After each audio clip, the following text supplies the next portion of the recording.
An epidemic is wiping out India's daughters.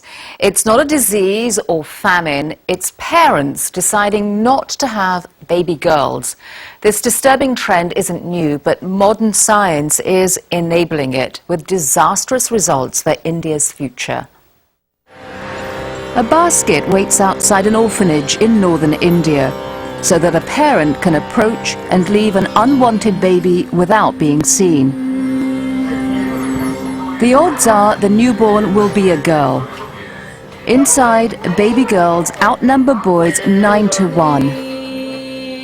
Life may seem to have dealt these orphan girls a tough hand, but in fact, these are the lucky ones for simply being born. India's population is booming, already well past 1 billion, and it's on its way to overtaking China in the next few decades. But a gross imbalance is developing between the number of boys and girls. Everyone says they want a son. My wealth belongs to my son. Having a couple of girls is okay, but on the third, you might want to think about having an abortion. As a result of deeply ingrained attitudes like these, in India, vast numbers of female fetuses are being aborted every year, a grim reflection of the social and economic disadvantages associated with giving birth to daughters. It's a phenomenon that has spread to many parts of South and East Asia. The demand for sex selection is enormous. Every family has to have a male child in their family. Dr. Ritu Rathi, a GP from Madhya Pradesh in the north of the country, is an activist who carries out research for India's public health system. She speaks to women caught in the front line of this epidemic, including this mother who agreed to talk anonymously. I've had 5 abortions. It's very upsetting. Now my body is exhausted. Does your husband support you? My husband is an alcoholic.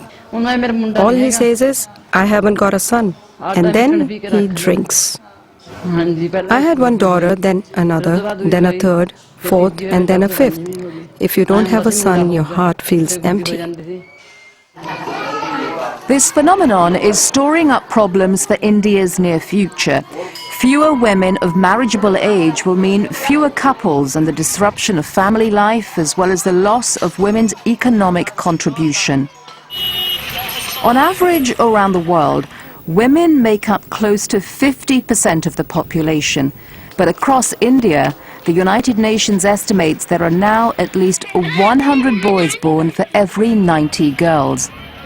And Dr. Rathi has discovered that in some towns in her region, the figure can be 100 boys to as few as 40 girls. It's the legacy of an estimated 10 million sex-selective abortions over a 20-year period. One of the forces driving this phenomenon is India's dowry system, which is still rampant despite being made illegal over 40 years ago. Parents with daughters are expected to give money or substantial gifts to the husband's family. Has anyone asked for your daughter's hand in marriage? Yes, but his family said they wanted a car, and we couldn't afford it. The dowry has gone up. This is why poor people kill their daughters, because of the dowry. Another critical factor behind the rise in sex-selective abortions is the availability of ultrasound. Dr. Rathi says that she frequently has to fend off pressure from parents to tell them if they're expecting a girl or a boy. In my outpatient department, I get about 1 or 2 requests per day. They say that they have already maybe 1 girl child or 2 girl child. India's government has made it illegal for doctors to identify the sex of babies in the womb. But there have been very few prosecutions, and many doctors succumb to pressure or bribery from parents. Dr. Rathi spoke with Dr. Sindhu, who monitors clinics in his district in northern India, to see if they are complying with the law. The police can be very bureaucratic. They rarely press charges against doctors, saying there is a lack of evidence. This causes us many problems. We need police verification in order to bring charges, but when we show them the evidence, they say there is not enough. Dr. Rati believes that changes in the law can only go so far.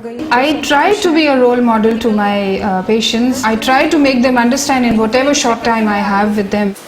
It can be a girl, it can be a boy. I really feel by my heart that both are equal. They should not discriminate between a girl and a male child.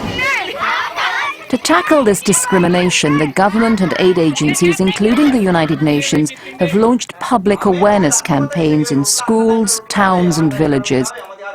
Longer term, they hope to change the perception of women as economic burdens through projects like this beauty school. We don't want to be dependent on anyone else. We want to do something of our own. We are doing it so we can make our own money and start our own business. People need education and awareness to let go of their old beliefs. There is hope that this problem can be overcome, but it will of course take time and lot of work. As Dr. Rati and many others acknowledge, millions of India's daughters will continue to go missing without a deep shift in mindsets, especially among men.